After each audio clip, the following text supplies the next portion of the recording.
नमस्कार विद्यार्थी मित्रांनो, मी प्राध्यापक डॉक्टर ज्योतिराम गाडगे, तुळजाराम चतुर्चंद महाविद्यालय बारामती, अर्थशास्त्र विभाग, banking and finance special paper 3 याचा खऱ्या अर्थाने हा माझा तिसरा व्हिडिओ आहे. आपण या आजच्या व्हिडिओमध्ये 1949च्या बँक नियमन कायद्यातील बँकासाठीच्या असणाऱ्या ज्या काही तरतुदी आहेत त्या तरतुदी आपण समजून घेणार आहोत. खऱ्या अर्थाने अगोदरच्या अर्थातच दुसऱ्या व्हिडिओमध्ये आपण 1949च्या बँक नियमन कायद्यामध्ये बँकासाठी असणाऱ्या काही बाबतीमध्ये तरतुदी आपण समजून घेतल्या होत्या. उदाहरणार्थ, बँकांचं वसूल भांडवल किती असला गेला पाहिजे, बँकाचा राखीव निधी किती असला गेला पाहिजे, बिगर अनुसूचित बँकासाठी राखीव निधी किती असला गेला पाहिजे, बँकांची तरल मालमत्ता किती असली गेली पाहिजे, बँकेचा परवाना या संदर्भात आपण तरतुदी समजून घेतल्या होत्या. आणि याचबरोबर बँकेसाठी असणारे जे काही शाखा आहे त्यासाठी कोणत्या तरतुदी आहेत ओपनिंगसाठीच्या त्याही आपण तरतुदी समजून घेतल्या होत्या.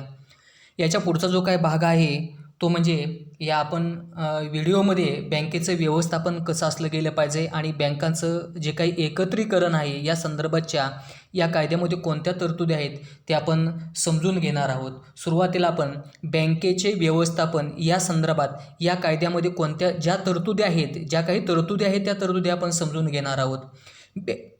बँकेचं व्यवस्थापन या संदर्भात या कायद्यातील कलम 10 मध्ये तरतूद स्पष्ट केलेल्या आहेत. पहिली तरतूद आहे ती म्हणजे जी व्यक्ती दिवाळखोर असते म्हणजेच जिच्याकडे धनकोची थकबाकी असते अशा व्यक्तीस व्यवस्थापकीय सेवेत घेतले जात नाही. अर्थातच ज्यांनी कर्ज घेतलेलं आहे, कर्ज थकलेलं आहे आणि ज्याची दिवाळखोरी जाहीर केलेली आहे अशा व्यक्तीला बँकेच्या व्यवस्थापनामध्ये समाविष्ट केले जात नाही, अर्थात घेतले जात नाही. दुसरी तरतूद आहे ती म्हणजे न्यायालयाने ज्या व्यक्तीस दोषी ठरवलेले असेल अशा कोणत्याही व्यक्तीस व्यवस्थापकीय सेवेत घेतले जात नाही. अर्थातच एखाद्यावर जर फौजदारी गुन्हा दाखल असेल तर अशा व्यक्तीला बँकेच्या व्यवस्थापनात घेतले जात नाहीत. या कायद्यामध्ये कलम 10 मध्ये जे काही पुढची तरतूद आहे ते म्हणजे जो व्यक्ती अन्य कोणत्याही बँकिंग कंपनीचा संचालक असेल अशा व्यक्तीकडे व्यवस्थापन सोपवले जात नाही. म्हणजे जर एखादा व्यक्ती अगोदरच्या कुठल्या तरी एका बँकेचा संचालक मंडळामध्ये काम करत असेल, संचालक जर असेल तर अशा व्यक्तीला दुसऱ्या कुठल्याही बँकेमध्ये व्यवस्थापकीय सहभाग घेता येत नाही, त्याच्याकडे संचालक म्हणून काम सोपवलं जात नाही. 1949च्या बँक नियमन कायद्यामध्ये बँकेलाच बँकिंग कंपनी असं सुद्धा संबोधलेलं आहे. दुसरी जी काही तरतूद आहे ती म्हणजे जी व्यक्ती अन्य कोणत्याही व्यवसायात गुंतली असेल तर अशा व्यक्तीसुद्धा व्यवस्थापनात घेतले जात नाहीत. अतिशय महत्त्वाची पाचवी तरतूद आहे ती म्हणजे ज्या व्यक्तीचा कार्यकाल 5 वर्षापेक्षा जास्त असेल अशा व्यक्तीलासुद्धा या बँकेच्या व्यवस्थापन सहभागी होता येत नाही आहे. एक 6वी तरतूद आहे ती म्हणजे संचालक मंडळाचं स्वरूप कसं असलं गेलं पाहिजे.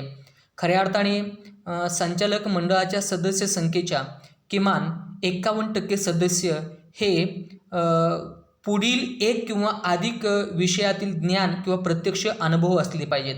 उदाहरणार्थ लेखाशास्त्र, कृषी आणि ग्रामीण अर्थव्यवस्था, बँक व्यवसाय, सहकार, अर्थशास्त्र, वित्त व्यवहार, कायदा, लघुउद्योग किंवा RBIच्या दृष्टीने असलेले इतर उपयुक्त. विद्यार्थी मित्रांनो, या ठिकाणी लक्षामध्ये असू द्या, मी जे तुम्हाला आता सांगितलं, जे विषय सांगितले त्यामध्ये त्या व्यक्तीला एक किंवा अधिक विषयातील ज्ञान असलं गेलं पाहिजे किंवा प्रत्यक्ष अनुभव असला गेला पाहिजेत. अर्थातच अशा प्रकारे आपण बँकेच्या व्यवस्थापना संदर्भात 1949च्या बँक नियमन कायद्यामध्ये ज्या काही तरतुदी आहेत, कलम 10 मध्ये ज्या काही तरतुदी आहेत ते आपण या ठिकाणी समजून घेतल्या आहेत. पुढचा एक भाग आहे ते म्हणजे बँकेचं एकत्रीकरण. यालाच म्हणतात बँक अमलगमेशन किंवा बँकेचं विलिनीकरण. म्हणजे 2 बँकेचं एकत्रीकरण केल्यानंतर एकच बँक निर्माण होते किंवा एकच बँक अस्तित्वामध्ये राहते. जसं सरकारने 2019 मध्ये सार्वजनिक क्षेत्रातील काही बँकांचं एकत्रीकरण केलं.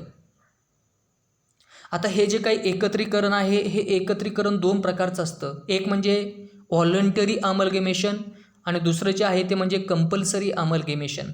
व्हॉलंटरी अमलगमेशन म्हणजे स्वेच्छेने एकत्रीकरण आणि कंपल्सरी अमलगमेशन म्हणजे सक्तीचं एकत्रीकरण. आता सुरुवातीला आपण पाहूया स्वेच्छेने एकत्रीकरण किंवा व्हॉलंटरी अमलगमेशन. या बँकिंग रेग्युलेशन ॲक्ट 1949 मध्ये जे काही कलम 44 आहे त्या 44A मध्ये ज्या काही तरतुदी आहेत त्या तरतुदी आपण या ठिकाणी समजून घेणार आहोत. अशा प्रकारच्या एकत्रीकरणासाठी विशिष्ट अटी असतात आणि त्यांचं पालन केल्याशिवाय एकत्रीकरण पूर्ण होत नाही. ज्या काही अटी आहेत त्या अटी आपण इथं समजून घेतोया.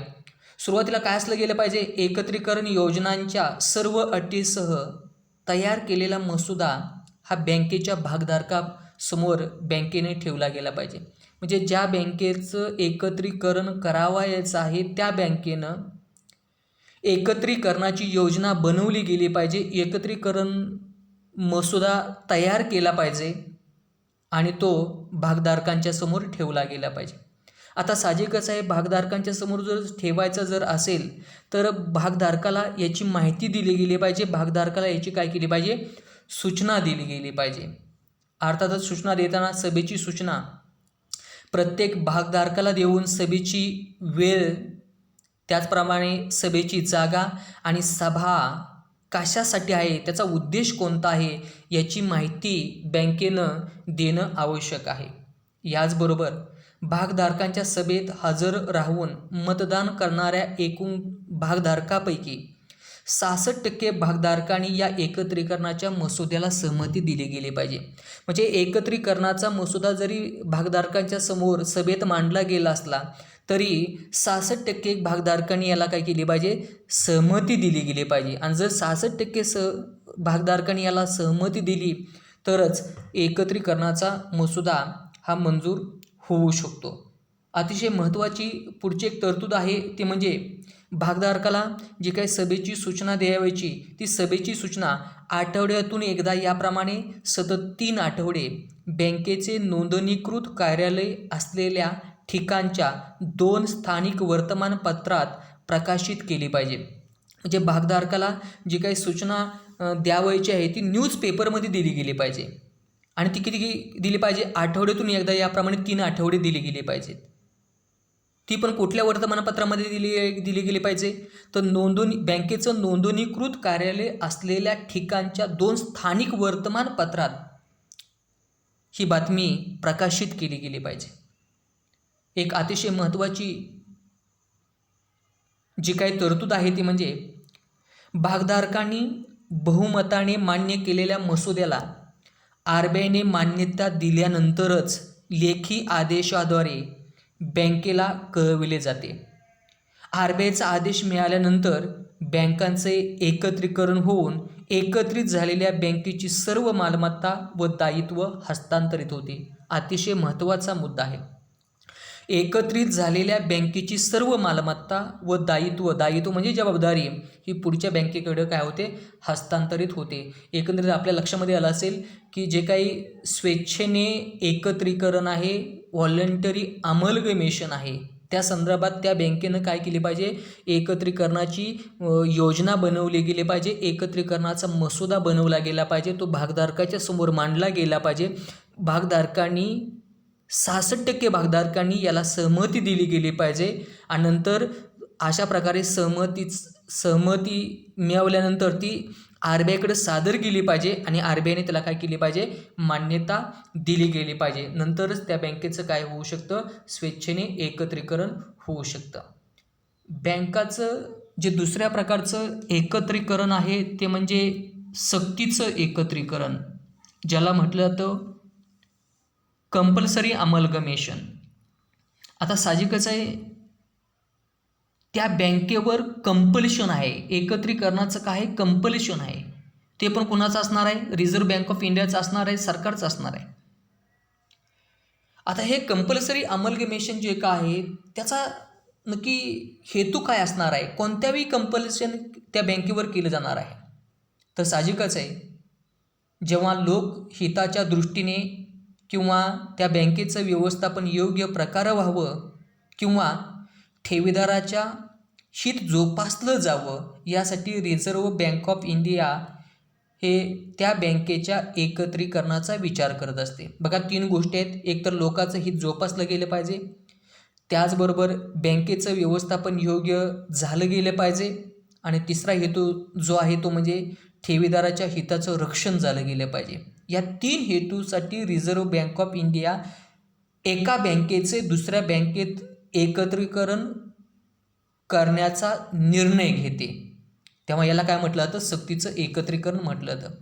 RBIने तयार केलेल्या एकत्रीकरणाच्या मसुद्यात किंवा योजनेमध्ये काही गोष्टींचा समावेश होतो. त्यामध्ये पहिली एक गोष्ट आहे ती म्हणजे एकत्रीकरण केल्यानंतर त्या बँकेचे नाव, नोंदणीकृत कार्यालय, त्याचप्रमाणे भांडवल, मालमत्ता, हक्क आणि कर्तव्य इत्यादी संबंधीच्या तरतुदी त्यामध्ये समाविष्ट केलेल्या असतात. म्हणजे एकत्रीकरण केल्यानंतर त्या बँकेचं नाव काय असेल, त्या बँकेचं नोंदणीकृत कार्यालय कोणतं असेल, भांडवलासंदर्भात तसेच मालमत्ता, अधिकार आणि त्या बँकेचं असणारं जे काही कर्तव्य आहे या संदर्भाच्या तरतुदी रिझर्व्ह बँक ऑफ इंडियाने त्या योजनेमध्ये समाविष्ट केलेल्या असतात. याचबरोबर एकत्रीकरणानंतर संचालक मंडळातील बदल, त्यांची नेमणूक आणि वेतनाबद्दलच्या तरतुदी समाविष्ट केलेल्या असतात. म्हणजे एका बँकेचं दुसऱ्या बँकेमध्ये एकत्रीकरण झालेलं आहे किंवा केलेलं आहे. साहजिकच पहिल्या बँकेचं जे काही संचालक मंडळ असेल त्याच्यामध्ये बदल झालेला आहे. तसेच त्यांची जी काही नेमणूक आहे त्यांची नेमणूक बदल, त्यांचं वेतन काय असेल या संदर्भाच्या तरतुदी त्या योजनेमध्ये समाविष्ट केलेल्या असतात. एकत्रीकरणाच्या योजनेमध्ये समाविष्ट रिझर्व्ह बँक ऑफ इंडियाने केलेल्या असतात. याचबरोबर एकत्रीकरण झाल्यानंतर बँकेच्या उद्देशपत्रिकेत किंवा नियमावलीमध्ये आवश्यक असणारे बदल समाविष्ट केलेले असतात. त्याचप्रमाणे बँकेची चालू असलेली कायदेशीर कारवाई एकत्रीकरण झालेल्या बँकेकडे हस्तांतरित करावयाची किंवा नाही ही सुद्धा बाब त्याच्यामध्ये मेन्शन केलेली असते. म्हणजे एखाद्या बँकेवर कायदेशीर कारवाई चालू आहे आणि त्याच बँकेचं दुसऱ्या बँकेमध्ये काय केलेलं आहे? एकत्रीकरण केलेलं आहे. मग एकत्रित झालेल्या बँकेकडे ती कायदेशीर कारवाई हस्तांतरित करावयाची का हस्तांतरित करावयाची नाही ही सुद्धा प्रोव्हिजन त्यामध्ये दिलेली असते. त्याचबरोबर बँकेच्या एकत्रीकरणानंतर भागांचं वाटप या संदर्भाची महत्त्वाची तरतूद त्याच्यामध्ये दिलेली असते. बँकेच्या सेवकांची एकत्रीकरणानंतर सेवा चालू ठेवणे या संदर्भात अतिशय महत्त्वाचा मुद्दा आहे.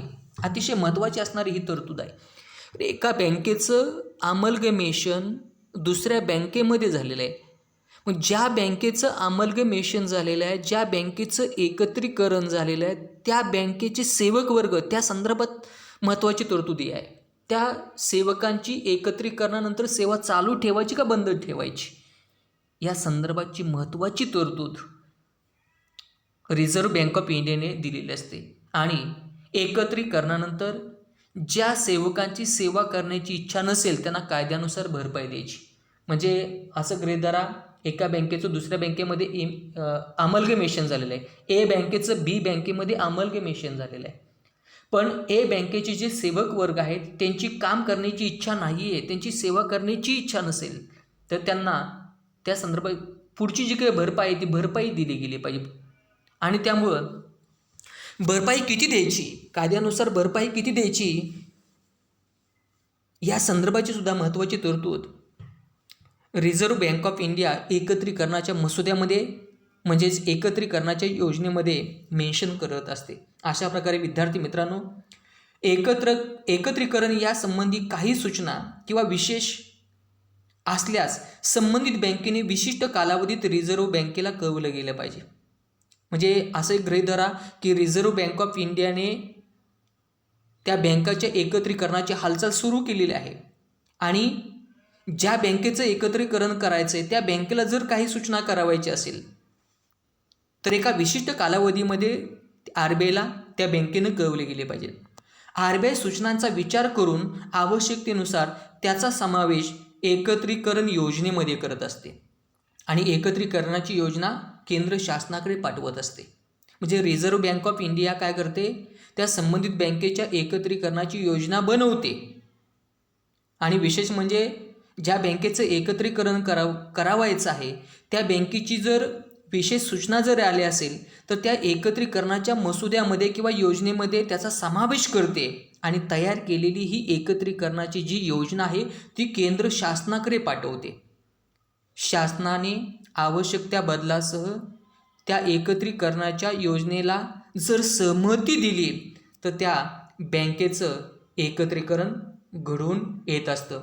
अशा प्रकारे ह्या व्हिडिओमध्ये आपण बँकिंग रेग्युलेशन ॲक्ट 1949 अंतर्गत बँकेचं असणारं जे काही व्यवस्थापन आहे, बँकेचं व्यवस्थापन, बँक मॅनेजमेंट याच्या संदर्भात आपण तरतूद ज्या काय आहेत त्या समजून घेतलेल्या आहेत. त्याचप्रमाणे बँकाचं जे काही व्हॉलंटरी अमलगमेशन आहे, ज्याला स्वेच्छेने एकत्रीकरण म्हणतात, त्या स्वेच्छेने एकत्रीकरणासंदर्भात कलम 44 मध्ये ज्या काही तरतुदी आहेत त्याही तरतुदी आपण या ठिकाणी समजून घेतल्या आहेत. आणि एकत्रीकरणाचा एक पुढचा जो प्रकार आहे तो म्हणजे बँकेचं सक्तीनं एकत्रीकरण. याही संदर्भात आपण या ठिकाणी ज्या काही तरतुदी आहेत त्या तरतुदी आपण समजून घेतलेल्या आहेत. विद्यार्थी मित्रांनो, 1949च्या बँक नियमन कायद्यामध्ये अजून काही बाबती संदर्भात तरतुदी समजून घ्यावायच्या राहिल्यात. त्या तरतुदी मात्र आपण पुढच्या व्हिडिओमध्ये समजून घेणार आहोत. So let us stop here. See you again next video. Thank you.